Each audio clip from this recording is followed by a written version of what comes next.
So hi guys, this is यार great. Welcome back to the channel. Guys, क्या आपके Arduino Nano में problems आ रही हैं कोड को अपलोड करने में, या फिर उसका पोर्ट सपोर्ट नहीं कर रहा है? तो इस वीडियो को लास्ट तक जरूर देखना। तो चलिए गाइस, इस वीडियो को शुरू करते हैं। तो एक्चुअल में प्रॉब्लम जो आती है वो मैं दिखा देता हूँ। तो ये रहा हमारा Arduino Nano। इसको मैं लैपटॉप में लगाया और Arduino के सॉफ्टवेयर को मैंने ओपन किया अपने लैपटॉप पे। और इसे ओपन हो जाने के बाद देखिए गाइस, थोड़े से सेटिंग्स करने पड़ते हैं कोड को अपलोड करने के लिए। तो टूल्स में जाकर के मैं सारी चीज सेट कर लेता हूँ। यहाँ पर देखिए Arduino Nano है, तो इसको मैं सेलेक्ट कर लेता हूँ। उसके बाद पोर्ट में जा रहा हूँ और पोर्ट में देखिए मेरा तो यहाँ पे पोर्ट आ रहा है Arduino Nano का, लेकिन मेरे पास एक ऐसा भी Arduino Nano था जिसमें पोर्ट नहीं आ रहा था। आपका भी नहीं आता है तो कोई बात नहीं गाइज, उसका भी प्रॉब्लम सॉल्व हो जाएगा। उसके बाद हमें कोई भी सिंपल से लेकर कोई भी कोड अपलोड कर देना है। तो ये देखिए कोड अभी अपलोड हो रहा है और Arduino Nano में देखिए लाइट भी जल रही है। तो गाइज यह बहुत ही टाइम लेता है कोड को अपलोड होने में। उसके बाद टाइम लेने के बाद भी कोड में हमारा एरर आ जाता है कुछ इस प्रकार से। तो चलिए अब हम इन सारे प्रॉब्लम्स का सॉल्यूशन देखते हैं। इसे सही करने के लिए हमें Arduino Nano को बूट लोडर अपलोड करना होगा। इसके लिए हमें चाहिए एक Arduino Uno, और इस Arduino Uno में पहले हमें कोड को अपलोड करना होगा। तो इस Arduino Uno को मैं अटैच कर देता हूं अपने लैपटॉप से और इसमें कोड को अपलोड कर लेते हैं। कोड अपलोड करने के लिए हमें जाना है फाइल में, फिर एग्जाम्पल में, और एग्जाम्पल के बाद 11 नंबर पे है Arduino ISP। इस Arduino ISP के बाद फिर Arduino ISP में हमें सेलेक्ट कर लेना है। उसके बाद एक न्यू विंडो में हमारा न्यू कोड खुल जाएगा और उस कोड को हमें अपलोड करना है Arduino Uno में। तो उसके लिए हमें टूल्स में जाना है और Arduino बोर्ड को सेलेक्ट करना है। तो ये देखिए यहाँ पे Arduino Nano है, तो हम यहाँ पर Arduino Uno में अभी कोड अपलोड कर रहे हैं। तो Arduino Uno को सेलेक्ट करेंगे। उसके बाद फिर से टूल में जाएंगे और पोर्ट को सेलेक्ट करेंगे। पोर्ट यहाँ पर मेरा COM5 है, तो मैं COM5 को सेलेक्ट करूंगा। उसके बाद फिर से टूल में जाना है और प्रोग्रामर में हमें Arduino ISP को सेलेक्ट करना है। उसके बाद गाइज हमें कोड को अपलोड कर देना है। उससे पहले मैं कंपाइलेशन के बटन में क्लिक कर लेता हूँ, आप ना भी करो तो चलेगा। और अब मैं अपलोड कर देता हूँ कोड को। तो ये देखिए कोड हमारा अपलोड हो रहा है। अब हमारा इस Arduino Uno में कोड अपलोड हो चुका है। तो इसे हमें यहाँ से खोल लेना है और लेना है Arduino Nano को, जो कि खराब हो चुका है, जिसमें कोड अपलोड नहीं हो रहा था। उसे लेने के बाद हमें इस सर्किट डायग्राम के माध्यम से Arduino Uno से Arduino Nano में कनेक्ट कर लेना है वायर्स को। यहाँ पर देखिए Arduino Uno से Nano में कनेक्ट करने के लिए जंपर वायर का यूज कर रहा हूँ। यह jumper wire male to female है। Arduino Uno में मेल वाला साइड लगेगा और Nano में फीमेल वाला साइड लगेगा। इस जंपर वायर को मैं कुछ इस प्रकार से कनेक्ट कर लेता हूँ। और गाइस वायर्स को कनेक्ट करने के बाद एक बार आप जरूर चेक कर लेना कि मैंने सही से कनेक्ट किया है कि नहीं। उसके बाद इस सर्किट के Arduino Uno में टाइप बी केबल को लगाना है और उसके USB केबल को हमें लगाना है अपने लैपटॉप में। अब यहाँ पे क्या हो रहा है कि Arduino Uno से कोड हमारा अपलोड Arduino Nano में होगा, जो कि बूट लोडर होगा। बूट लोडर यह होता है कि जैसे हम कोई भी कोड अपलोड करते थे पहले, तो वो रख नहीं पाता था, वो समझ नहीं पाता था कि मैं कोड को किस प्रकार से अपने अंदर में रखूंगा। तो वही चीज अभी सीखने वाला है Arduino Nano। तो ये बूट लोडर एक ही बार हमें करना होगा। उसके बाद डायरेक्ट हम Arduino Nano से कोड को अपलोड कर सकते हैं। तो चलिए कोड को अपलोड करते हैं। कोड को अपलोड करने के लिए देखिए सबसे पहले हमें जाना है टूल्स में। टूल में जाने के बाद Arduino को सेलेक्ट करना है। Arduino यहाँ पर Uno में जाएगा पहले, तो Arduino Uno तो ऑलरेडी मेरा सेलेक्टेड है। उसके बाद फिर से हम टूल में जाएंगे और सेलेक्ट करेंगे पोर्ट को। पोर्ट यहाँ पे COM5 आ रहा है मेरा, तो COM5 में सेलेक्ट करूंगा। उसके बाद फिर से हम टूल्स में जाएंगे और जाएंगे प्रोग्रामर में।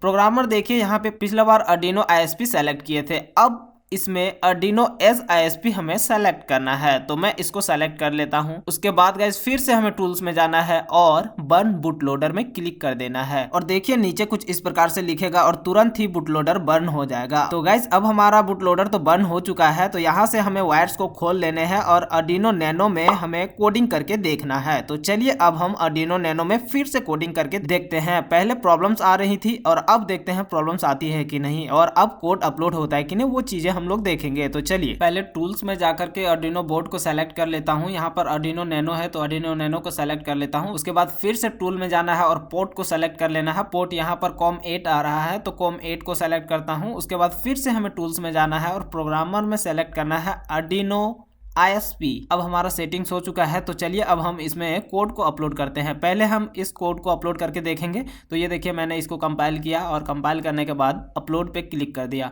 और देखिए गाइस नीचे यहाँ पे कोड अपलोड हो रहा है और देखिए कुछ ही क्षणों में कोड हमारा अपलोड हो चुका है इस Arduino Nano में। और अब हम इसी Arduino Nano में दूसरा कोड को अपलोड करके देखेंगे। तो देखिए ये यहाँ पर मैं गया फाइल में, फिर एग्जाम्पल्स में, और एग्जाम्पल्स में बेसिक का एक कोड लेता हूँ जो कि ब्लिंक का है। आप कोई सा भी कोड अपलोड करके देख सकते हो। यहाँ पर मैं ब्लिंक का अपलोड कर रहा हूँ, तो ब्लिंक में क्लिक किया और इसको मैं कंपाइलेशन के बटन में क्लिक किया और कंपाइल भी हो रहा है। उसके बाद गाइज मैं अपलोड के बटन में क्लिक कर दिया और देखिए अभी यह कोड अपलोड हो रहा है इस Arduino Nano में। देखिए इसी Arduino Nano में यह कोड भी सक्सेसफुली अपलोड हो चुका है। तो यह Arduino Nano हमारा बन के तैयार हो चुका है। तो यह Arduino Nano काम करने लगा है। अब इस Arduino Nano में कोई सा भी कोड अपलोड करके यूज कर सकते हो। तो आई होप गाइज ये वीडियो पसंद आई होगी। पसंद आई तो इस वीडियो को लाइक कर देना और चैनल में नए हो तो चैनल को सब्सक्राइब कर देना। सेटअप को मैं कुछ इस प्रकार से बिल्ड किया था। 6 आर्म सोल्डिंग स्टेशन में मैं अपना मोबाइल फोन रखा था, जिससे Arduino Nano और यूनो